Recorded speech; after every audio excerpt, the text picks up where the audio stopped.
ಇನ್ನು ಚಾಮುಂಡಿ ಬೆಟ್ಟ ಹಿಂದೂಗಳ ಸ್ವತ್ತಲ್ಲ ಎಂಬ ಹೇಳಿಕೆ ತಮ್ಮ ಹೇಳಿಕೆಯನ್ನ ಸಮರ್ಥಿಸಿಕೊಂಡಿದ್ದಾರೆ ಡಿಕೆ ಶಿವಕುಮಾರ್. ಹಿಂದೂಗಳು ಮಾತ್ರ ಬರಬೇಕು ಅಂತ ಹೇಳಿದ್ದಾರಾ ಅಂತ ಹೇಳಿದ್ರು. ತಮ್ಮ ಹೇಳಿಕೆಗೆ ಸ್ಟಿಕ್ ಆನ್ ಆಗಿದ್ದಾರೆ, ಸಮರ್ಥನೆ ಮಾಡ್ಕೊಳ್ತಾ ಇದ್ದಾರೆ ಡಿಕೆ ಶಿವಕುಮಾರ್. ಹಿಂದೂಗಳು ಮಾತ್ರ ಬರಬೇಕು ಅಂತ ಹೇಳಿದ್ದಾರಾ ಅಂತ ಪ್ರಶ್ನೆಯನ್ನ ಮಾಡ್ತಾ ಇದ್ದಾರೆ. ತಮ್ಮ ಹೇಳಿಕೆಯನ್ನ ಅವ್ರು ಮತ್ತೊಮ್ಮೆ ಸಮರ್ಥನೆ ಮಾಡ್ಕೊಳ್ತಾ ಮಹಾರಾಷ್ಟ್ರರು ವಿದೇಶಿಗರನ್ನ ಆಹ್ವಾನ ಮಾಡ್ತಾ ಇದ್ರು. ಅವರೆಲ್ಲ ಯಾವ ಸಮುದಾಯ ಧರ್ಮಕ್ಕೆ ಸೇರಿದವರು, ಬಾನು ಮುಷ್ತಾಕಿಗೆ ಬೆಟ್ಟ ಹತ್ತೋಕೆ ಬಿಡಲ್ಲ ಅಂದ್ರೆ ಹೇಗೆ ಅಂತ ಪ್ರಶ್ನೆ ಮಾಡಿದ್ದಾರೆ. ಹಿಂದೂ ನಮ್ಮ ಚಾಮುಂಡೇಶ್ವರಿ ಎಲ್ಲ ಧರ್ಮದವ್ರಿಗೂ ಕೂಡ ಆಶೀರ್ವಾದ ಮಾಡಲಿಕ್ಕೆ ಇರುವಂತ ಒಂದು ದೇವಿ. ಇದು ನಾಡ, ಕರ್ನಾಟಕ ರಾಜ್ಯದ ದೇವತೆ ಅಂತೇಳಿ ನಾವು ಪದ್ಧತಿ ಇಟ್ಕೊಂಡಿದ್ದೀವಿ. ಬರೀ ನಾವೊಂದು ಆ ದೇವರನ್ನ ನಾವು ಈಗ ವಿದೇಶದಿಂದ ಬರ್ತಾ ಇದ್ದಾರೆ. ಈಗ ನಮ್ಮ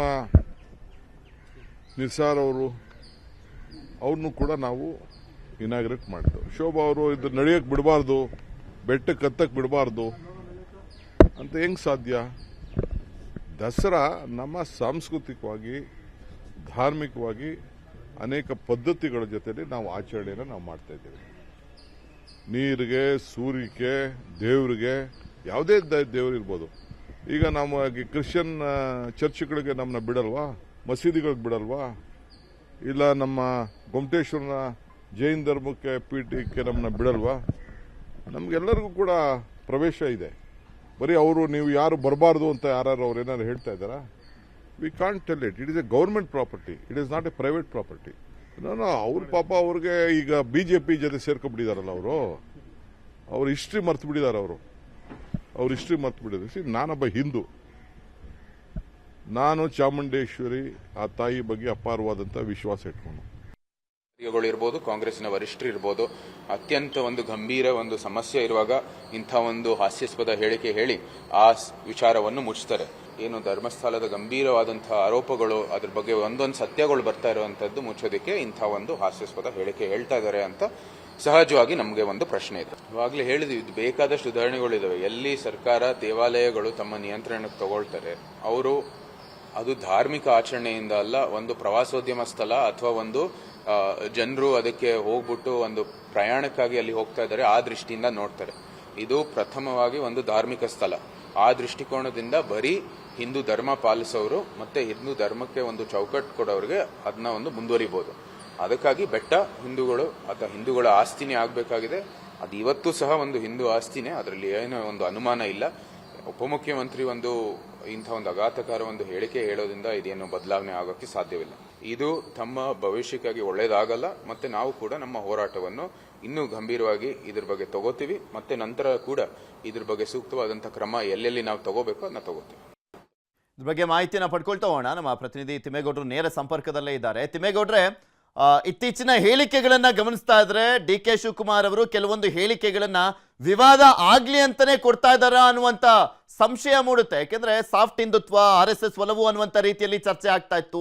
ಈಗ ಅದಕ್ಕೆ ತದ್ವಿರುದ್ಧವಾಗಿ ಹೇಳಿಕೆಯನ್ನ ಕೊಡುವ ಮುಖಾಂತರ ಅದರಿಂದ ಓವರ್ಕಮ್ ಮಾಡುವಂತ ಪ್ರಯತ್ನ ಪಟ್ಟಿದ್ದ, ಅಥವಾ ಇದು ಸುಮ್ಮನೆ ಮಾತನಾಡುವಂತ ಬರದಲ್ಲಿ ಹೇಳಿದ್ದ ಅಂತ? ಡಿ ಕೆ ಶಿವಕುಮಾರ್ ಅವರು ಆಗಾಗ್ಗೆ ತಮ್ಮ ರಾಜಕೀಯ ದಾಳಗಳನ್ನ ಉಳಿಸೋದು ಹೊಸದೇನಲ್ಲ. ಇದು ಕೂಡ ಅದರ ಒಂದು ಭಾಗ ಅನ್ನುವಂಥ ಒಂದು ಚರ್ಚೆ ಇದೀಗ KPCC ಮತ್ತು ವಿಧಾನಸೌಧ ಪಡಸಾಲೆಯಲ್ಲಿ ಕೇಳಿಬರ್ತಾ ಇರ್ತಕ್ಕಂಥದ್ದು. ಯಾಕಂತ ಹೇಳಿದ್ರೆ ಸಾಫ್ಟ್ ಹಿಂದುತ್ವವನ್ನು ತೋರೋದ್ರ ಮುಖಾಂತರ DCM ಡಿ ಕೆ ಶಿವಕುಮಾರ್ ಅವರು ನಾನು ಕೂಡ ಹಿಂದೂ ಅನ್ನುವಂಥ ಒಂದು ಸಂದೇಶವನ್ನು ರವಾನೆ ಮಾಡ್ತಾ ಇದ್ರು.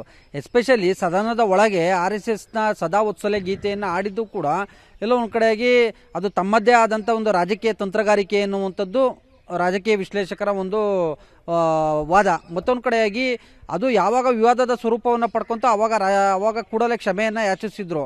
ಇದೀಗ ಮತ್ತೆ ಡಿ ಕೆ ಶಿವಕುಮಾರ್ ಅವರು ಚಾಮುಂಡೇಶ್ವರಿ ದೇಗುಲಕ್ಕೆ ಸಂಬಂಧಪಟ್ಟಂತೆ ಒಂದು ವಿವಾದಾತ್ಮಕ ಹೇಳಿಕೆಯನ್ನು ಏನು ಕೊಟ್ಟಿದ್ದಾರೆ, ಇದು ಎಲ್ಲ ಒಂದು ಕಡೆಯಾಗಿ ಪ್ರತಿಪಕ್ಷಗಳಿಗೆ ಒಂದು ದೊಡ್ಡ ಮಟ್ಟದ ಬ್ರಹ್ಮಾಸ್ತ್ರ ಅಂದರೆ ತಪ್ಪಾಗ್ಲಿಕ್ಕಿಲ್ಲ. ಯಾಕಂದರೆ ಚಾಮುಂಡೇಶ್ವರಿ ದೇವಾಲಯ ಹಿಂದೂಗಳ ಸ್ವತ್ತಲ್ಲ ಅನ್ನುವಂಥ ಒಂದು ಮಾತನ್ನು ಉಲ್ಲೇಖ ಮಾಡಿರ್ತಕ್ಕಂಥದ್ದು ಅದು ಎಲ್ಲ ಒಂದು ಕಡೆಯಾಗಿ ಹಿಂದೂಗಳ ಆಕ್ರೋಶಕ್ಕೆ, ಅಂದರೆ ಹಿಂದೂ ಪರ ಸಂಘಟನೆಗಳಾಗಿರ್ಬೋದು, ಹಿಂದೂಗಳ ಭಾವನೆಗಳಿಗೆ ಒಂದು ಧಕ್ಕೆ ತರುವಂಥ ಒಂದು ಹೇಳಿಕೆ ಅನ್ನುವಂಥ ಒಂದು ಹೇಳಿಕೆಗಳನ್ನು ಇದೀಗ BJP ನಾಯಕರು ಕೊಡ್ತಾ ಇರ್ತಕ್ಕಂಥದ್ದು. ಎಸ್ಪೆಷಲಿ ಮೈಸೂರು ರಾಜವಂಶಸ್ಥ ಹಾಗೂ ಮೈಸೂರು ಕೊಡಗು ಸಂಸದರಾಗಿರ್ತಕ್ಕಂಥ ಯದುವೀರ್ ಒಡೆಯರವರೇ ಡಿ ಕೆ ಶಿವಕುಮಾರ್ ಅವರ ಹೇಳಿಕೆಯನ್ನು ತೀವ್ರವಾಗಿ ಖಂಡಿಸಿರ್ತಕ್ಕಂಥದ್ದು. ಈ ರೀತಿಯಾದಂಥ ಒಂದು ಹೇಳಿಕೆ ಡಿ ಕೆ ಶಿವಕುಮಾರ್ ಅವರ ಭವಿಷ್ಯಕ್ಕೆ ಒಳ್ಳೆಯದಾಗದೆ ಆಗೋದಿಲ್ಲ ಅನ್ನುವಂಥ ಒಂದು ಮಾತನ್ನು ಹೇಳಿರ್ತಕ್ಕಂಥದ್ದು. ಮತ್ತೊಂದು ಕಡೆಯಾಗಿ ಶೋಭಾ ಕರಂದ್ಲಾಜೆ ಆಗಿರ್ಬೋದು, ಮಾಜಿ ಸಂಸದ ಪ್ರತಾಪ್ ಸಿಂಹ ಆಗಿರ್ಬೋದು, ಈ ಎಲ್ಲ ನಾಯಕರುಗಳು ಕೂಡ ಏನು ಡಿ ಕೆ ಶಿವಕುಮಾರ್ ಅವರ ಹೇಳಿಕೆಗೆ ತೀವ್ರವಾಗಿ ಟೀಕೆಯನ್ನು ಮಾಡ್ತಾ ಇರ್ತಕ್ಕಂಥದ್ದು. Especially CM D K Shivakumar ಅವರು ಈ ರೀತಿಯ ಹೇಳಿಕೆಗಳನ್ನ ಕೊಡೋದ್ರ ಮುಖಾಂತರ ಅವರು CM ಆಗೋದಕ್ಕೆ ಸಾಧ್ಯವಿಲ್ಲ ಅನ್ನುವಂಥ ಒಂದು ಮಾತನ್ನು ಉಲ್ಲೇಖ ಮಾಡಿರ್ತಕ್ಕಂಥದ್ದು. ಈ ಎಲ್ಲ ಬೆಳವಣಿಗೆಗಳ ನಡುವೆ ಇವತ್ತು ಡಿ ಕೆ ಶಿವಕುಮಾರ್ ಅವರು ನಿನ್ನೆ ಕೊಟ್ಟಿರ್ತಕ್ಕಂಥ ಒಂದು ಹೇಳಿಕೆಗೆ ಇವತ್ತು ಸಮರ್ಥನೆಯನ್ನು ಮಾಡ್ಕೊಂಡಿರ್ತಕ್ಕಂಥದ್ದು. ಹೌದ್ರಿ, ಇದೆ ಚಾಮುಂಡೇಶ್ವರಿ ದೇವಾಲಯ ಅದು ಸರ್ಕಾರದ ಸ್ವತ್ತು. ನಾವು ಸರ್ಕಾರ ಮತ್ತೊಂದು ಕಡೆಗೆ ಮೈಸೂರು ರಾಜವಂಶಸ್ಥರು ಸೇರಿ ನಾಡ ಹಬ್ಬ ನಾಡ ದೇವತೆ ಅಂತ ಇಟ್ಟಿರ್ತಕ್ಕಂಥದ್ದು. ಸೊ ಹೀಗಾಗಿ ಆ ಒಂದು ನಾಡ ದೇವತೆಗೆ ಎಲ್ಲ ಧರ್ಮದವರು ಬರ್ತಾರೆ, ಎಲ್ಲ ಜಾತಿಗಳು ಕೂಡ, ಎಲ್ಲ ಜಾತಿಯ ಜನರು ಭಕ್ತರು ಎಲ್ಲರೂ ಕೂಡ ಬರ್ತಾರೆ. ಎಸ್ಪೆಷಲಿ ನಾವು ಕ್ರಿಶ್ಚಿಯನ್ ಚರ್ಚ್ಗೆ ಹೋದರೆ, ಮತ್ತೊಂದು ಕಡೆಗೆ ಮುಸ್ಲಿಮರ ದರ್ಗಾಗೆ ಹೋದರೆ, ಜೈನರ ಬಸದಿಗಳಿಗೆ ಹೋದರೆ ಅವರು ವಿರೋಧವನ್ನು ಮಾಡ್ತಾರಾ ಅನ್ನುವಂಥ ಒಂದು ಪ್ರಶ್ನೆಯನ್ನು ಮಾಡಿರ್ತಕ್ಕಂಥದ್ದು.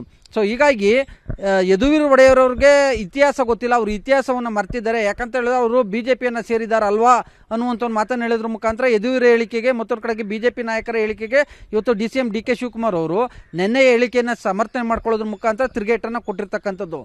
ಒಟ್ಟಾರೆ ಹೇಳಬೇಕು ಅಂದರೆ ಡಿ ಕೆ ಶಿವಕುಮಾರ್ ಅವರ ಇತ್ತೀಚಿನ ಒಂದು ಹೇಳಿಕೆಗಳು, ಅವರ ಒಂದು ನಡೆ ಇದೀಗ BJP ನಾಯಕರಿಗೆ ಒಂದು ರೀತಿ ಬ್ರಹ್ಮಾಸ್ತ್ರವಾದರೆ ಕಾಂಗ್ರೆಸ್ನಲ್ಲಿ ಒಂದು ರೀತಿ ಸಂಚಲನ ಮೂಡಿಸಿದೆ ಅಂದರೆ ತಪ್ಪಾಗ್ಲಿಕ್ಕಿಲ್ಲ. ಯಾಕಂತ ಹೇಳಿದ್ರೆ ಒಂದು ಕಡೆಗೆ ಸದಾ ವತ್ಸಲೆ ಗೀತೆಯನ್ನು ಸದನದ ಒಳಗೆ ಆಡಿರೋದಕ್ಕೆ ಕಾಂಗ್ರೆಸ್ ಹಿರಿಯ ನಾಯಕರ ಅಸಮಾಧಾನ, ಮತ್ತೊಂದು ಕಡೆಗೆ ಈಗ ಚಾಮುಂಡೇಶ್ವರಿ ಹಿಂದೂಗಳ ಸ್ವತ್ತಲ್ಲ ಅನ್ನುವಂಥ ಒಂದು ಮಾತನ್ನು ಹೇಳೋದ್ರ ಮುಖಾಂತರ ಒಂದು ವಿವಾದವನ್ನು ಸೃಷ್ಟಿಸ್ತಕ್ಕಂಥದ್ದು ಎಲ್ಲ ಒಂದು ಕಡೆಯಾಗಿ ಕಾಂಗ್ರೆಸ್ನ ಆಂತರಿಕವಾಗಿ ಒಂದು ರೀತಿ ಚರ್ಚೆಯನ್ನು ಹುಟ್ಟು ಹಾಕಿದೆ ಅಂದರೆ ಅನ್ನುವಂಥ ಮಾತುಗಳು ಕೂಡ ಕೇಳಿಬಂದಿರ್ತಕ್ಕಂಥದ್ದು.